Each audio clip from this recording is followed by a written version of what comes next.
A Putin-style truce, Russians struck Sumy and Kharkiv.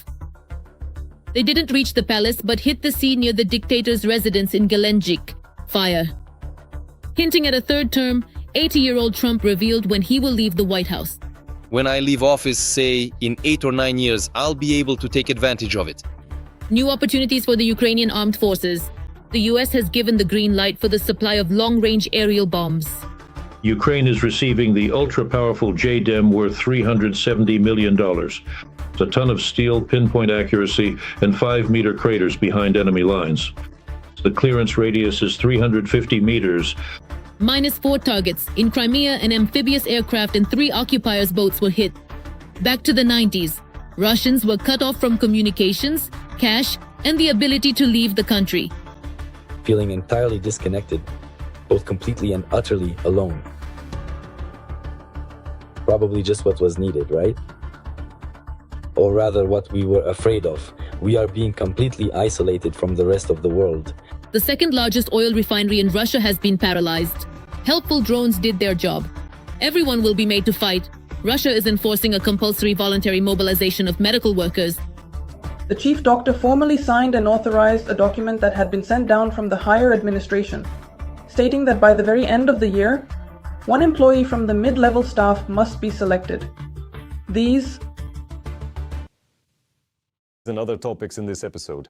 Hello, I'm Volodymyr Rapchin and this is Ukraine Today. Please subscribe, leave a like, and let's get to the news. Russia has violated the ceasefire. The enemy used drones to deliberately strike a kindergarten in Sumy. This happened in the central part of the city at 10 a.m. A security guard at the preschool was killed and 2 other staff members were injured. There were no children in the facility at the time of the attack. A rescue operation is still ongoing at the scene. Let me remind you, yesterday Ukraine declared a ceasefire starting at midnight. On May 6th, President Zelensky announced this. Just a few hours after midnight, the Russians carried out a series of attacks. In particular, they struck Kharkiv and Dnipro. Ukraine will respond. The likelihood that Ukrainian drones and missiles will appear at the Parade of Victory Madness in Moscow has increased significantly.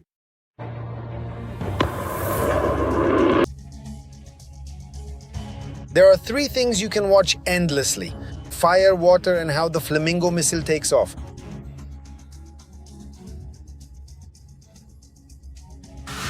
Finnish missiles struck the NII Progress plant at a distance of more than 1,000 kilometers from the border.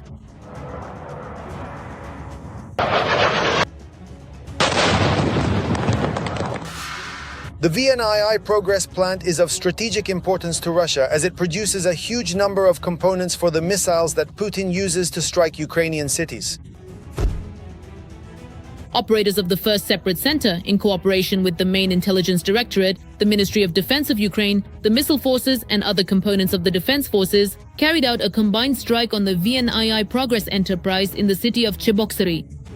The enterprise manufactures GNSS receivers and antennas for the GLONASS, GPS, and Galileo systems, including resilient Karep navigation modules called Kometa.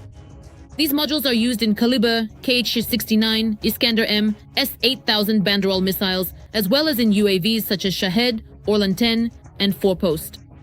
In addition, the Kometa is part of planning and correction modules that turn aerial bombs into guided munitions. The main intelligence directorate of the Ministry of Defense. It appears that the Flamingo missile is now fully in service with the Ukrainian armed forces, and similar strikes will become systematic. The Flamingo missile, also known as the FP5.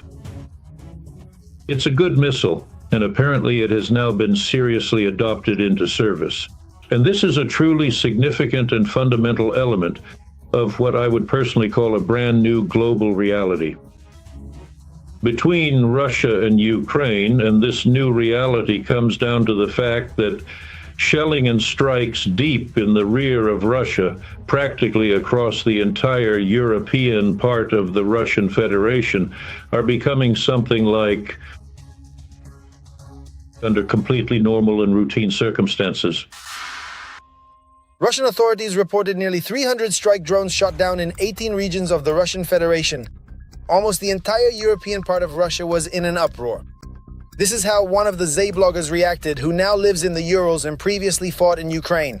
As part of the Stormjet unit to the nightly attacks by the Ukrainian armed forces, For the first time in my life, as a resident of a city that's always been in the rear, I hear such sounds. The cops are driving around the city making announcements. Attention, missile danger. It seems Putin's special operation is no longer to everyone's liking.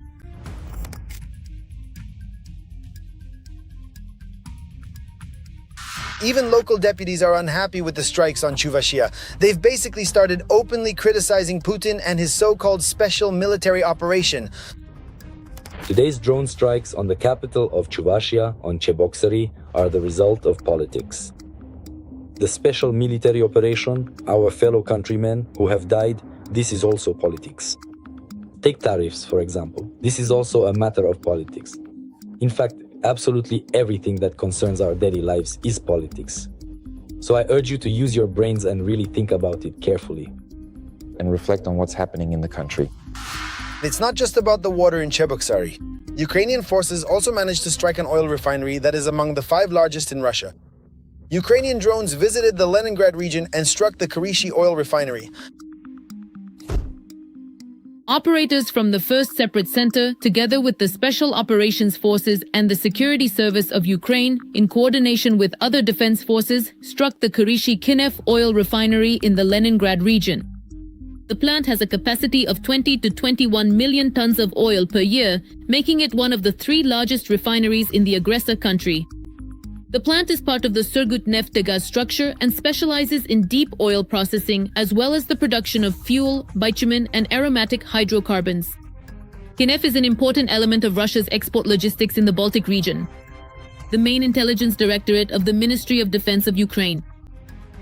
The entire Russian oil structure and infrastructure from extraction to export is under serious impact, what is commonly referred to in military circles as enemy action. This, of course, also causes irritation and wild anger in Moscow. It seems that Putin's concerns about the May 9th parade are not unfounded, and Ukrainian drone forces may well deliver a gift on Red Square for the so-called Victory Day, and not only in Moscow. And it is already clear that the new Ukrainian weapons, particularly the Flamingo missiles and systematic strikes, are becoming a serious trump card in Ukraine's hands. In the past 24 hours, Russia has lost at least 1,050 invaders, killed and wounded. Thus, since the beginning of the full-scale invasion, this is already 1,337,170 occupiers. In addition, over the past 24 hours, Ukraine's defense forces have destroyed 1 Russian tank, 5 armored combat vehicles, 92 artillery systems, and dozens of other pieces of military equipment. Meanwhile, Russian propagandist and blogger Ilya Tumanov, known as Fighter Bomber, reported that Russia has lost yet another helicopter. Judging by the image, we are talking about a Mi-8. Kim Jong-un is sending 14-year-olds to fight in Russia's war against Ukraine. 14-year-olds. The North Korean dictator is assembling an army made up of teenagers and young people to send them to help Putin. Thousands dead, tens of thousands sent to the front. And that was only the beginning. North Korea continues to supply Russia not only with weapons, but also with cannon fodder. We do not consider ourselves responsible for the deaths of people.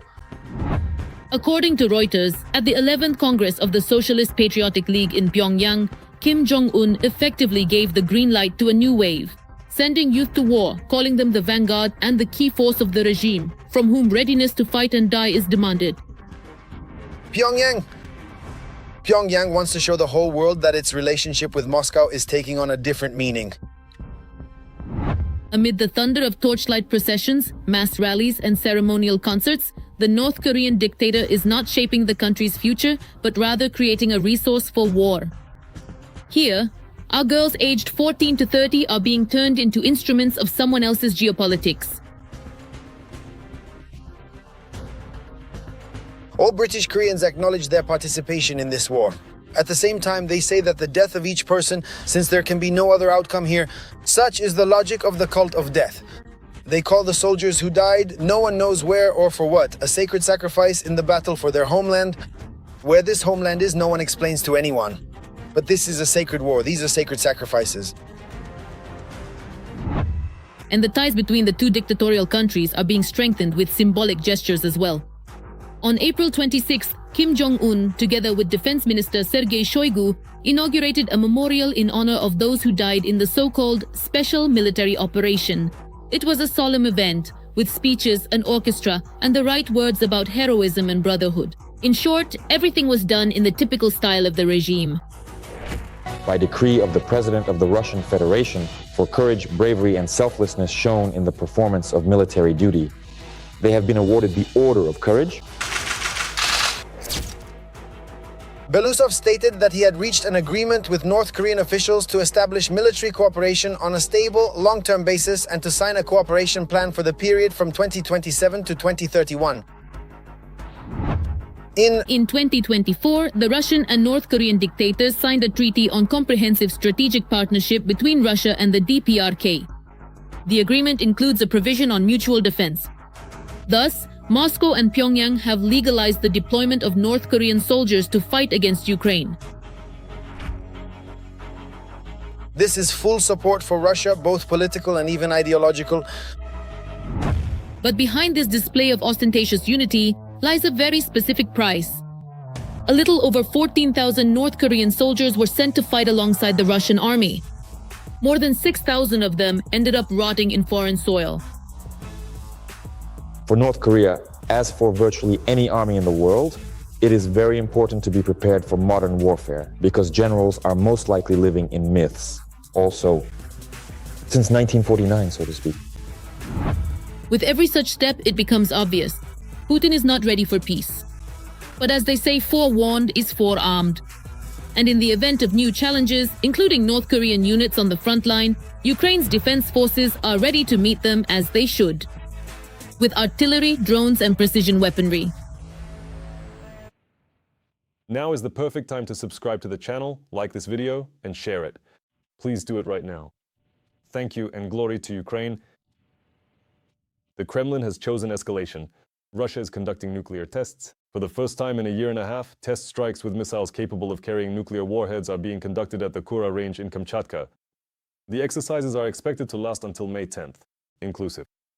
We are closely monitoring the developments. The US has approved the sale of more than 1,500 JDAM-ER kits to Ukraine. They turn ordinary bombs into high-precision guided munitions. Kiev will also receive related equipment. Ukraine is getting closer to the Caucasus. A meeting between Zelensky and Pashinyan and recent talks with Aliyev point to a trend. The Caucasus is turning away from Russia and choosing Europe. Armenia's geopolitical shift, a country that for decades depended on the Kremlin for security, is now hosting leaders from all over Europe.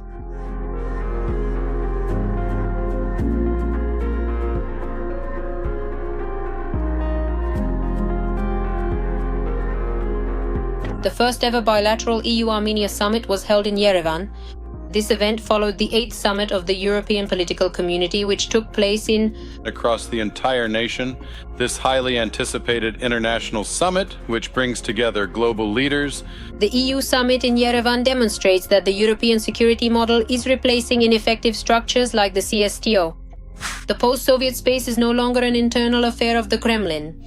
It became abundantly clear to everyone in Armenia, after the most recent and devastating conflict between Armenia and Azerbaijan, that the Russian Federation appeared increasingly prepared to abandon Armenia without showing any significant degree of concern or hesitation, and that it would do nothing for Armenia. This marked Armenia's turn toward the West, toward Europe. And the European Community Summit is, in a way, evidence of this vector of Armenia's development for the near future. The presence of Volodymyr Zelensky at the summit and his direct participation in the event is a clear declaration that the era of Russian dominance in the Caucasus is over and the Kremlin's old methods of control no longer work. The president of Ukraine also held a meeting with Armenian Prime Minister Pashinyan. It is clear that Armenia is now more oriented toward Europe, which is a partner of Ukraine rather than toward Russia. Therefore, in principle, Armenia is even ready to go so far as to invite the president of Ukraine to Armenia, which many in Russia perceived as something of an insult, a slap in the face to their imperial grandeur. Various ZIP propagandists and so-called war correspondents, of course, were furious.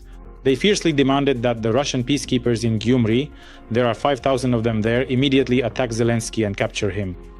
And so on in that vein. Well, naturally, all of this is not serious, but it is a slap in the face. Well, obviously, they won't acknowledge it publicly. Russian influence in the South Caucasus is rapidly declining. The Kremlin is losing its position as a key player, and the region is actively reorienting itself toward new allies. A region where it had been present for quite a long time, since the days of Peter the Great. They did not try to stop controlling this region.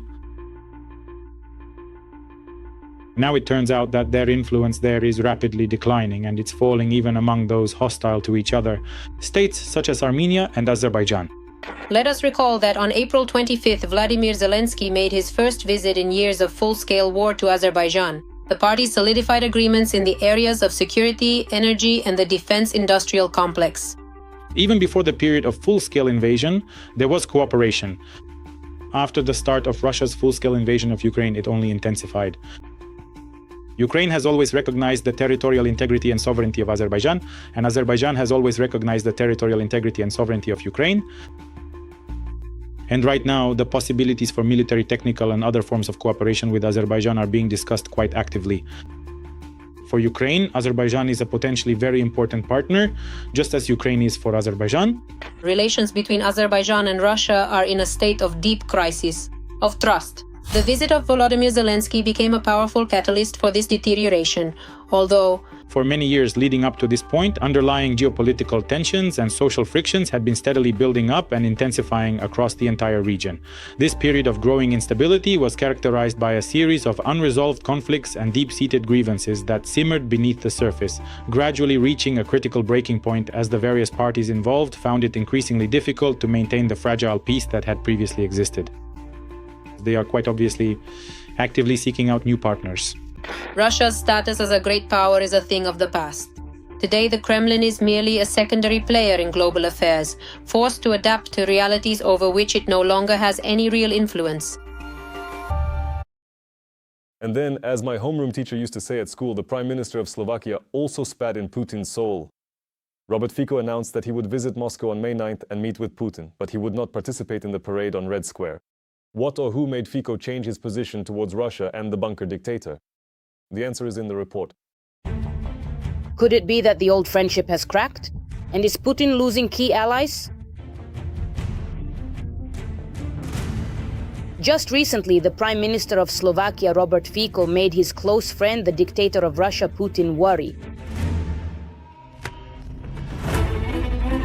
After an unexpected meeting with the president of Ukraine, Volodymyr Zelensky, in Yerevan, Fico announced that he would visit Moscow on May 9th and meet with the Russian dictator Vladimir Putin, but at the same time, he would not take part in the military parade dedicated to Victory Day.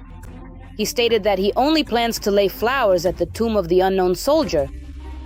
Regarding the visit to Moscow, again, there is no more aggressive rhetoric either. That is, he says, yes, he will go meet with Putin, but will not participate in the parade.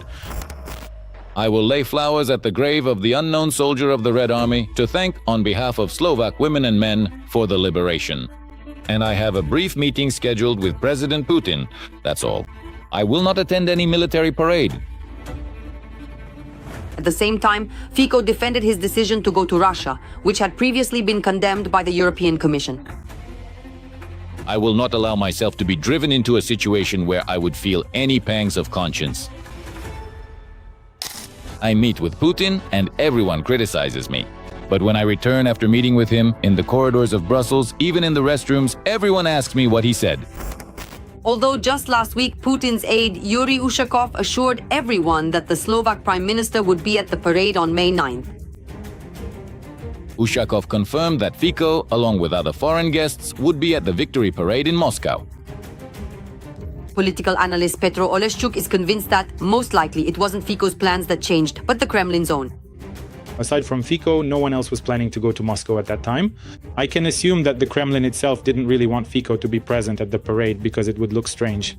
Last year, there were a large number of various world leaders, including the leader of China. And today, it's just Fico, so what? And what is that supposed to demonstrate? A decline in authority and prestige. And in fact, Fico himself wasn't really eager to attend the parade. He is well aware of the threats associated with holding this parade, about how the Russian leadership is afraid for the safety of this parade. Well, and obviously Fico doesn't need any of this. Today, Fico is trying to sit on two chairs after the weakening of his ally Viktor Orban's position in Hungary. Fico now obviously has found himself in a rather specific situation where he is perceived by everyone as the most pro-Russian leader of a European country. And apparently he doesn't feel very comfortable in this role, because previously all the attention was focused on Orban, who was constantly making pro-Russian statements, and Fico would simply join him. And so he wasn't the main figure. He received certain benefits from Russia, but Orban took the main hits. And for Fico, obviously this was very, very comfortable. At the same time, analysts note Fico's attempts to shift his policy to a more moderate one. Because he simply wants to make money with the Russians, to receive some benefits and preferences, but he absolutely does not want to attract all the attention of the detractors to himself. And those who dislike both Putin and Russia, that's why he's trying to maneuver, at least for a while. His rhetoric will become less radical, and he will make fewer overtly pro-Russian statements, waiting to see essentially where the situation will go next. It remains to be seen how the situation will develop further. Interestingly, in addition to everything else, Fico has changed his position and rhetoric, not only regarding the parade, but also in relation to Ukraine. In recent times, he has made several statements that are not anti-Ukrainian at all, but on the contrary are even favorable toward Ukraine. In particular, he no longer objects to Ukraine joining the European Union. At the same time, Fico himself has not changed at all. He remains the same unprincipled pro-Russian politician he always was, but he has always been more cautious. All the more so because he clearly sees Orban's fate. He understands that there will also be threats to his own political future. Right now, a significant number of political analysts are currently suggesting that Fico is actively considering the possibility of organizing early parliamentary elections. Perhaps at this particular moment, he doesn't want to provoke any further unnecessary public scandals or controversies regarding all of these complex issues. He just wants to calmly prepare for early elections and hold on to power.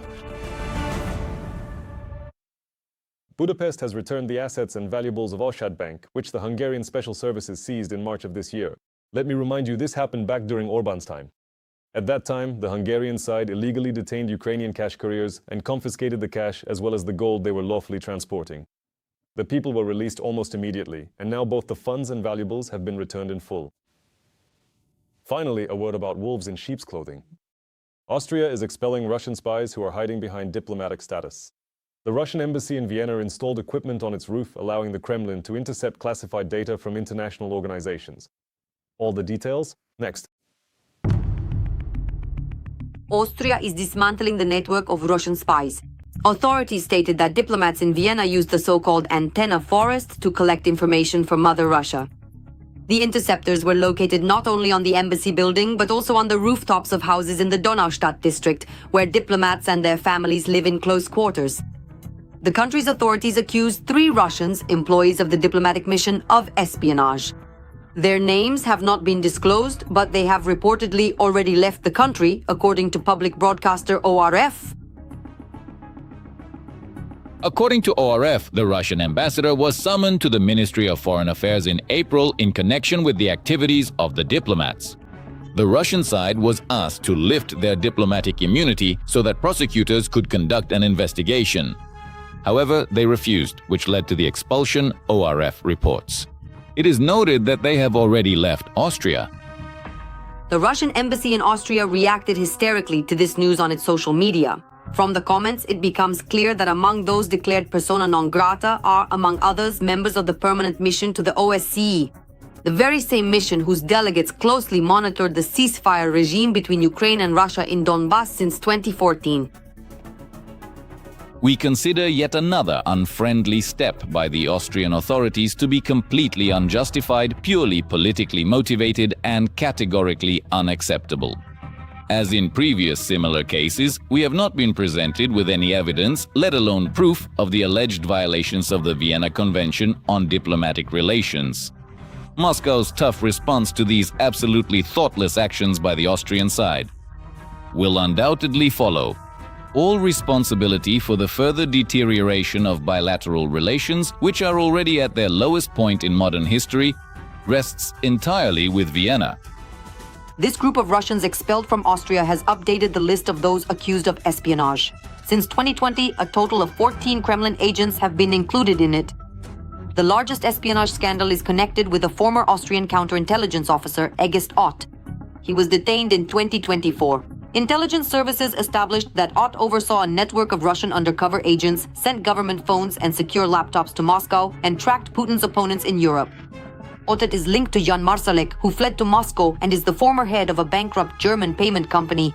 After Ott's arrest, Austria, which had previously maintained neutrality, shifted its course toward tightening the fight against spies. Even Russian propagandists came under this crackdown, which of course caused an outcry in certain circles. If the policy of expelling the Russian journalist is not reconsidered, retaliatory measures from the Russian side will inevitably follow. And don't go saying later that it's supposedly Russia expelling an Austrian journalist. No, it's Austria that is expelling Russian journalists, persecuting them, and systematically preventing them from working, repeating this same trick every time. Russia will respond to this if they don't come to their senses once again. After other European countries started kicking out Russian agents, many of them found a quiet haven in Austria. It seems that this safe spot for Russians is closing down as well. The Austrian government is increasingly acknowledging this in the country. It's time to change the laws and crack down harder. That's all for today. Thank you for watching. Strength to the Ukrainian defenders, both men and women. Glory to Ukraine. Subscribe to the channel, like, comment, and share this video. See you next time.